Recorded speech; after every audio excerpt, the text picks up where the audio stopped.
Hello, my name is Rich Howard, owner of Architectural Builder Supply, and this video is to bring you a closer look at the Ives number 69F15. This is a hinge pin doorstop is what it is. This is known as the good one. This is the one that's a bit stronger, more capable, will handle a standard weight hinge. Ives, not that Ives makes one that's not a good one. There are two sizes. This is the good one, the bigger one. The one that you can potentially use on a standard weight hinge like a 4x4 or even a 4.5. This is the F15 finish, and it's available in lots of finishes, and let's just go over that now. The F base material is going to mean that it is in a steel-based or a ferrous-based material. So the finishes that are done will be complementary to what they're trying to emulate. To get a true satin nickel, you would obviously need to have a brass or an architectural base material. So this will be complementary to satin nickel, not exact. 10B, which would give you an oil-rubbed bronze look. 14 would be, and I'm looking at a monitor, 14 would be a polished nickel. 15 would be satin nickel. 15A would be antique nickel. 3 would be polished brass. 5 would be antique brass. 26D satin chrome. 26 for polished chrome, and 10 for satin bronze. I would find very little difference between a 26 and a 14 finish, if you know what I mean, or a 15 and a 26D finish. But nonetheless, this is a 15, and this is the genuine article right here. Okay. Why is it the good one? Well, the good one is because you can adjust with this screw and nut, positively locking the unit into a place. So there's nothing that will allow it over time to actually move or creep at all. Change the point of hold up, or change the point of dead stop. So when you get that locked into the position that you want, you simply tighten that screw back up, and you've got it secured in the position you want. There you go. Okay. 2 replaceable rubber tips. These can be purchased separately, and it's very common to sell these separately because with time they do fatigue. They might dry out a bit, get a little harder. They will compress and stay compressed. They might start to crack a little bit on you as well. There's a link below this video to that item, which is the Ives 09-310. You can link right to it, and you'll buy just the replacement tip only. Okay. I don't recommend that you buy any when you buy some of these. You probably, by the time you need to replace them, forget where you put them, that sort of scenario. However, if you know you're going to need them, you'll save on freight by ordering them at the same time. Now, let's take a look here. When we bring this down to its minimum, you can just kind of visualize that you're going to have a stop point that's going to be 80 degree, 75 degree, just by looking at it. This would be 90, so you're going to be over here. Opening that up to the maximum point, and the product documentation might indicate the min and max. Well, it does say 70 to 100 degree. I'm going to say that it's way more than 100. Well, maybe not necessarily. So here's 0, here's 90, here's 100. Yeah, who am I to argue with Ives? So there you go, between 70 and 100 degree. Okay. Now, since I've got the screw loose, more than one, let's go over this. I'm taking the unit apart because we want to talk about that bushing that's there. Now you can remove that bushing should you need to, should you want to, when you need to stick a greater diameter hinge pin down into it. So the bushing that's there is going to have an ID of 2.5, quarter-inch ID.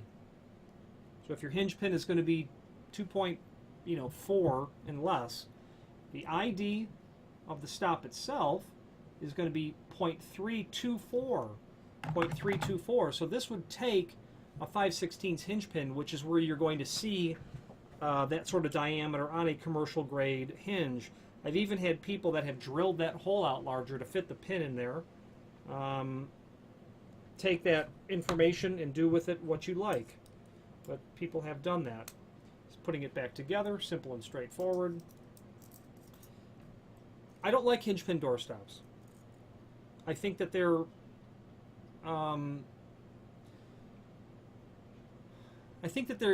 the potential for damage with one is real. If you were to install it, and it generally goes on the top hinge, you open that door, and let's say the 100-pound dog leans on the door, you have the ability, or the potential, I should say, to take this end and rupture through the face of the hollow core door veneer. That's not uncommon. It's not unheard of, I should say. It's uncommon, but it's not unheard of. Because they're not really a dead stop, because you've got a good amount of cushion, and that's really why it fatigues, because they will compress a little bit to allow that door to get there and come back a little bit, is where you're going to replace those. But ultimately, you run the risk of damaging something. I've seen people where they've hit it so hard that they've literally caused the casing to peel back away from the wall, and then, of course, again, to rupture the face of the door, or to divot both of those over time. And then occasionally this will get so fatigued that it will literally fall out, and now now you're damaging the casework, is the bottom line. Having said that I don't like them, and the reasons that I don't, the best kind of hardware is called an overhead stop. It's basically a slide track mechanism. However, an overhead stop is generally cost prohibitive, being orders of magnitude more costly than a hinge pin door stop, and may not be practical to install onto a door. And it could be that the only way to stop the door from hitting left-hand door, entry into a kitchen of a home, and you've got the kitchen prep area over here, and there's an island that comes out. In its adult scenario, you don't expect to be having kids unintentionally, of course, hitting the door hard, making it, using the doorstop constantly. So in an adult-used environment where there's no potential for vandalism or abuse or overuse, it's the greatest possibility to solve the problem. But there are other more elegant ways. There is a more elegant piece of hardware, overhead stop, to make you aware of. Because you could have a bathroom in a home where the 28-inch door opens into a water closet, and you've got the sink here, and you've got the toilet right behind it, and that opening is, maybe it's not 70 degree, maybe it's slightly less, and you can't put in a pocket door because the wall's already built. There are times when you do need to strongly consider an overhead stop, because a hinge pin door stop in a case like that, where you've got a 28-inch, 10-light, obscure glass French door, nice toilet, you hit that door, hit that toilet, something's going to give naturally, because the rim of the toilet is up above the bottom rail. It might hit the mutton bar or the glass itself. So sometimes hinge pin door stops don't work, because in both of those, the kitchen and the bathroom scenario I pointed out, there is no elegant way to place a floor stop, is the problem. Anyway, if you have need for overhead stops, reach out to us. We'll be happy to help you with that.